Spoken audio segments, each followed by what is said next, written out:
Hi, I'm Patty, back again as promised to do a demonstration on fluid art. So, the first thing to start with is, I like to cover my whole workspace, my whole table.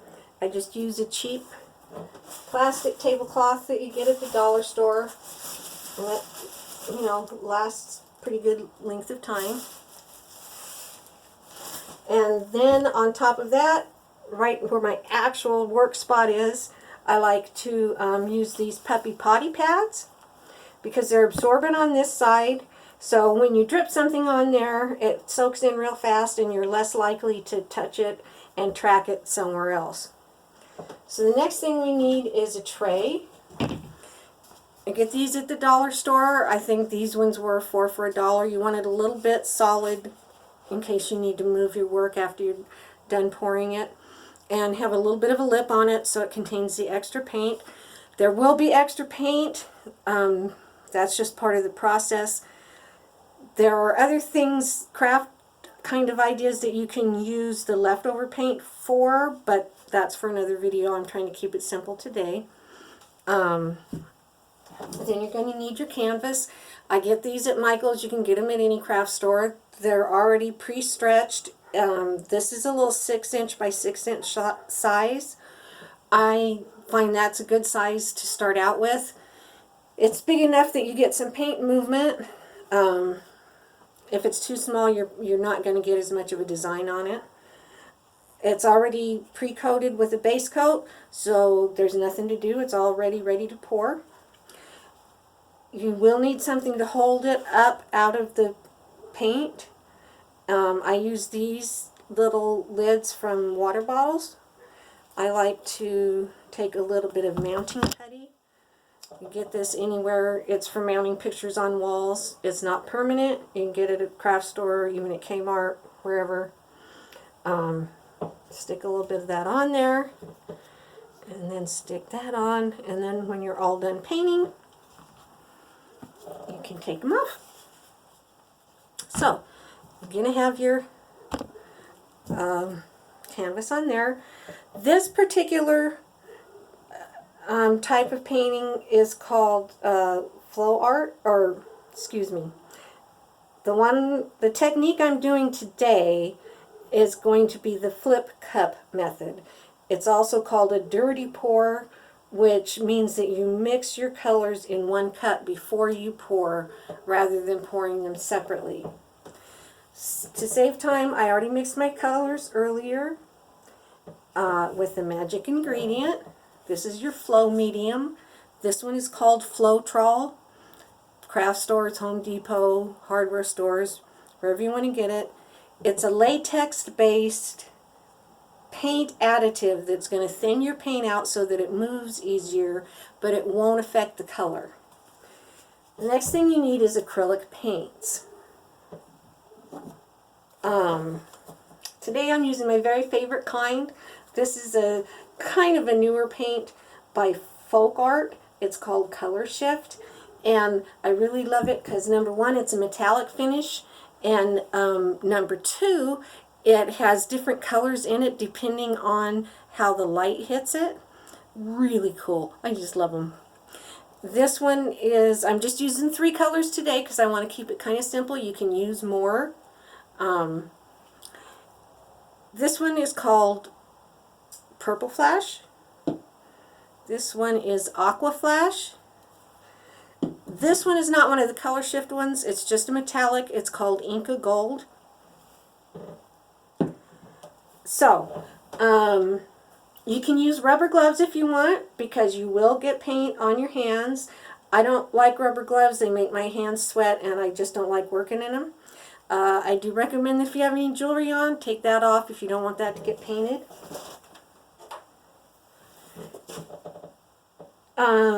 So, let's get to the pour. I did mix these ahead of time, but I'm going to give them that was a couple hours ago, so I'm going to give them a quick stir here to make sure they're stirred well. For this project, I did the ratio of Floetrol to paint about 1 to 1. For different techniques, different effects, you can mix at different ratios, but I will get into that later in later videos. And for this one, you want it to run off your stick easily, but you don't want it to be as thin as water. And with the color shift and the metallics especially, you really want to make sure that it's stirred up well. Now there are literally dozens and dozens of videos out there, really good videos, so I encourage you to watch more of my videos, watch other people's videos. There's lots and lots of techniques. You don't lose anything but a little bit of time by watching more videos and finding out all you can. So I got that one stirred well. Now I'm going to stir this one really good. Hopefully I'm going to do lots and lots more videos, so in the future I'm going to do a lot more techniques. There are things you can do to get a little more control of how your project turns out, but you'll never have complete control. So that makes this type of painting not the greatest for people who might like to keep control of things, like me being a little bit of a control freak, because you'll never have complete control of it. On the other hand, it's been good to teach me a little bit of patience and not have to control everything. Just love these colors. And I love the idea of this. It's kind of like Christmas, because you never know for sure what you're going to get. It's kind of like opening up a package. So this is a 5-ounce cup. I'm going to fill it probably a little more than halfway full. And I'm going to mix my colors. I'm not going to put all of each color in at once. I'm going to mix them in layers, and I don't want them to really mix in the cup yet, so I'm pouring them on the side so that they just kind of layer over each other. Pour a little on the side and then a little bit around there. Just a gentle pour there. So I really like the gold, so I'm going to do a little more gold. Put it all the way across.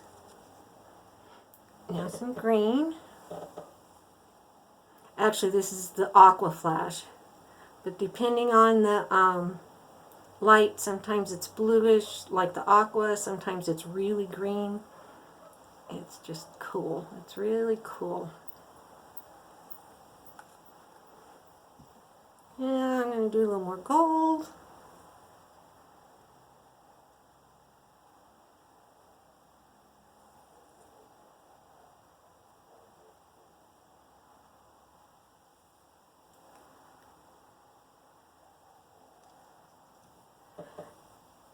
It can be hard sometimes to know just exactly how much paint to use. If you don't use enough, it's not going to move enough, and you won't get good coverage on the canvas. But if you do it too thick, it's going to crack when it dries. So that's something that just comes with practice. A little more green. Now you can just pour each color in completely by itself if you want. You don't have to do it the way I'm doing it. There are just so many options on this. It's a really versatile type of art. So there's the green. And just for good measure, one more little bit of gold. Actually, I think I'll save that gold for the edges. So again, this is the flip cup. You're going to take your canvas here, turn it upside down on your cup, hold the canvas with one hand and your cup with the other, flip it over, make sure you keep it tight. You can let it set there for a few seconds, tap it, try to get your paint out. scoot it around just a tiny bit to break that surface tension. Then lift up your cup and let it do its magic. I'm going to move that a little because this table isn't completely level. Okay, you're going to want it to come all the way to all the edges, so I'm dripping this extra paint out here because you're going to want it to completely cover your canvas and be able to drip down the sides. So I'm going to get as much extra there as I can to kind of cover that up. Ooh. It even looks pretty inside the cup that you used. And you can even let these dry inside the cup and cut out the bottom piece and put that on another painting if you want, and it'll make it look kind of like a planet. I love that. But right now I want to get as much of it on here as I can.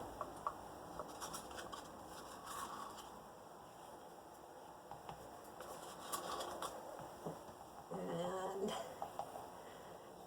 I'm letting it sit a little bit, and that's going to mix the colors a little bit more. Let them blend a little more. Then you're going to, this is where you get your hands messy. So you're going to just move that around so that you get it to cover the whole canvas. And as I said, there are lots of techniques that you can use to where the colors, if you don't want them to blend as much, if you want them to be kind of crisper. But those are all for another day. Today we're just doing this one.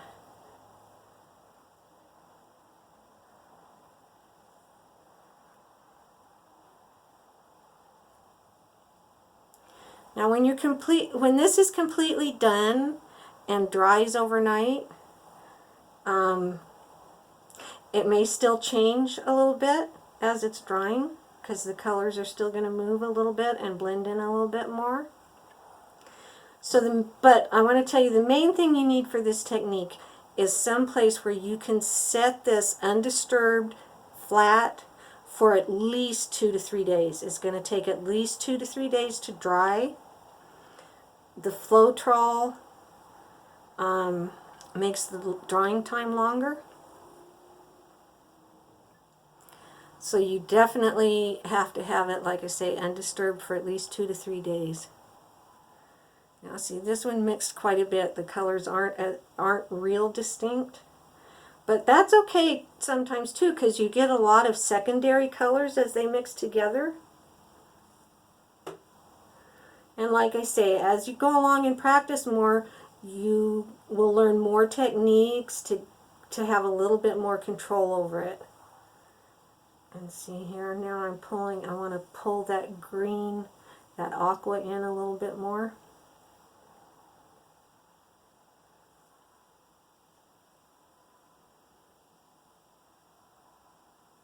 And then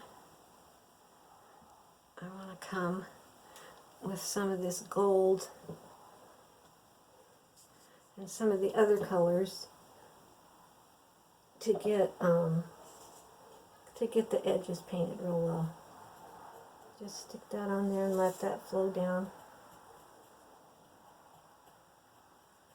And if you don't get the sides completely covered, you can come back later, even after it's dried, and add a little more paint, and that'll be just fine.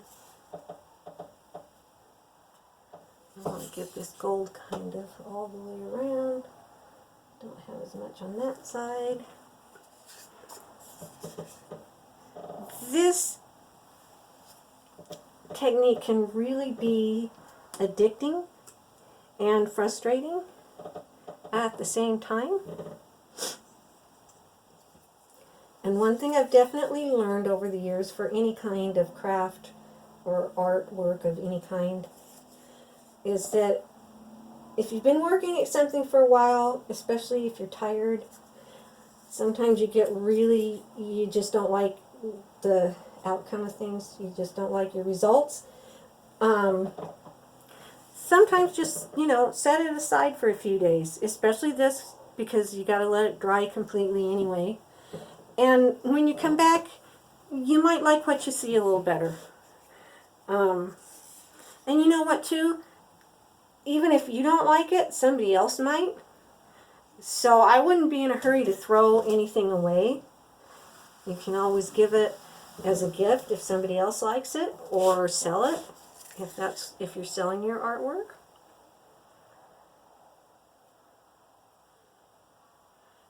And you know, if you really hate it, if you really don't like what you did, you can't stand looking at it and it just makes you mad, once it's completely dried, you can paint over it with some white paint and you got a whole new canvas ready to go again.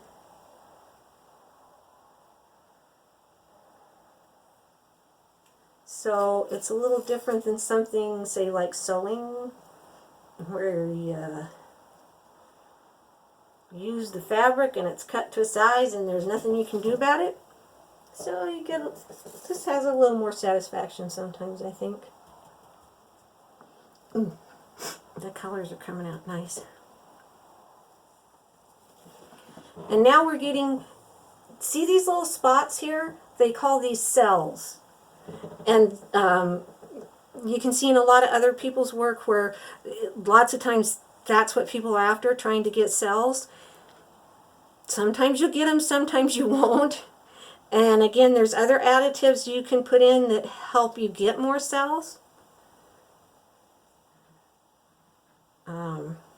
But I'm not using any of those today because I just want to make this simple. I'm trying to get this edge to mix a little bit more over here on this corner.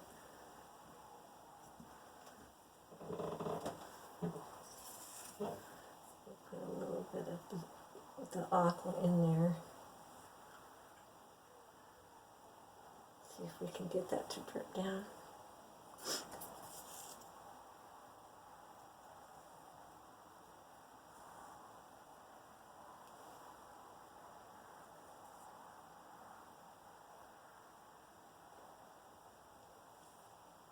So another really important thing to have on hand is paper towels. Possibly even a little bit of water in case you need it. I just love that purple and that aqua together. A little bit of water to keep you hydrated.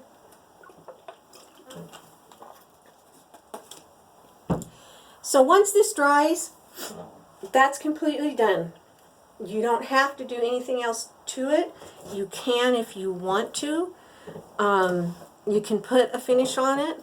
The acrylic paints are really good, and now I'm going to come back and take this toothpick and kind of move this around in here a little because I want a little more blending there. The acrylic paints are pretty good. They don't have to have a sealer on them, but if you add one, sometimes that enhances the color, and sometimes you might want a glossy finish. So you just need to look at your craft store and find a kind of a clear coat that says that it's good for acrylic paints.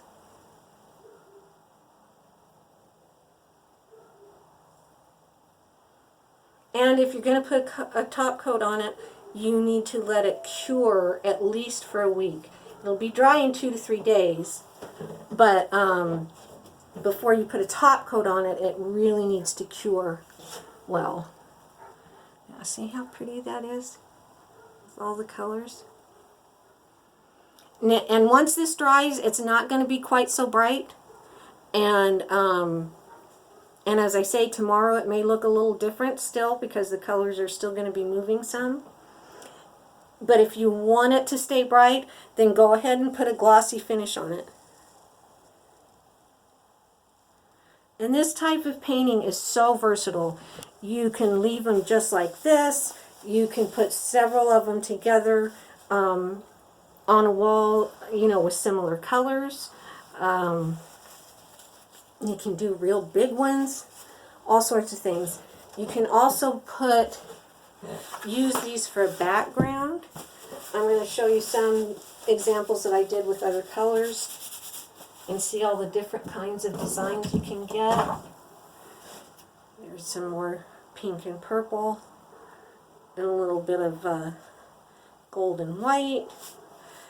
Here's one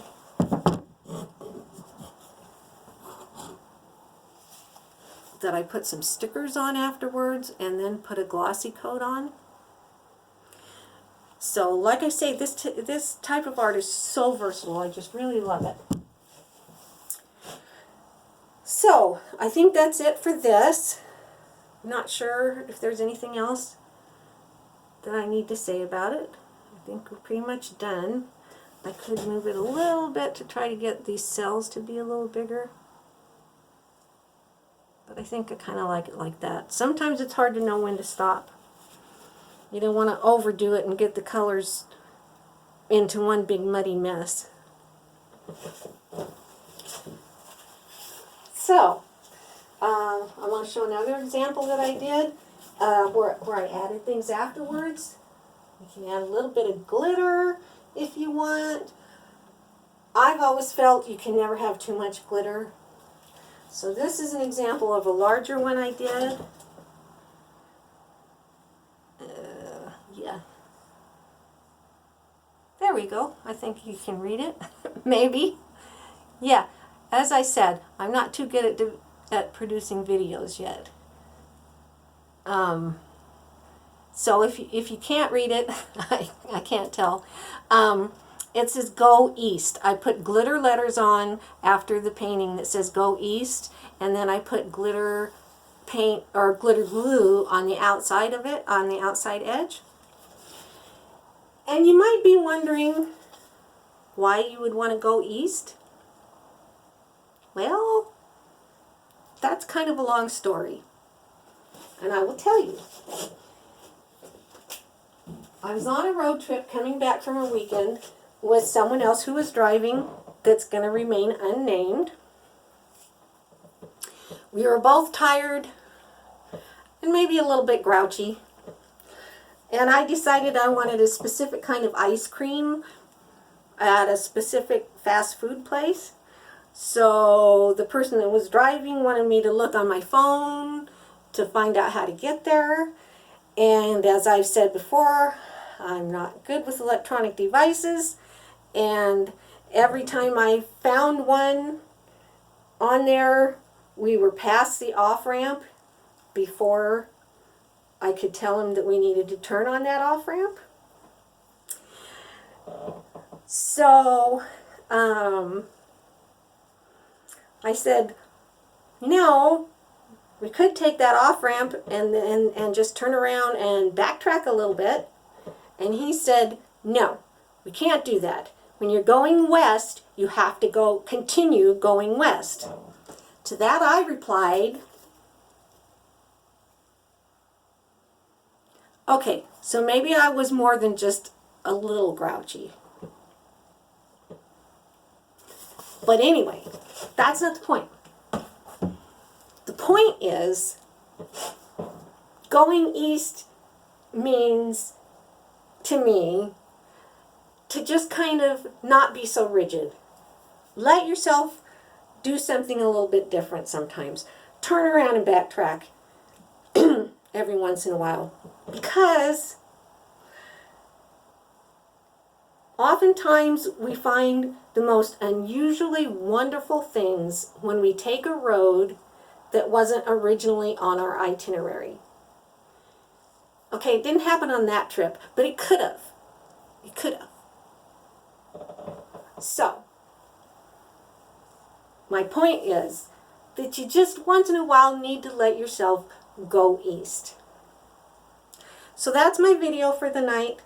Thank you very much.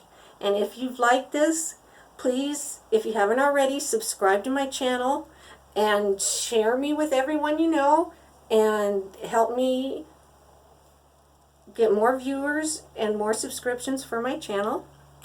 And I really hope that you tune in for my next video, because I've got something special planned for Halloween. So thank you so much for watching. I'm Patty, and this is Artsy Stuff 4.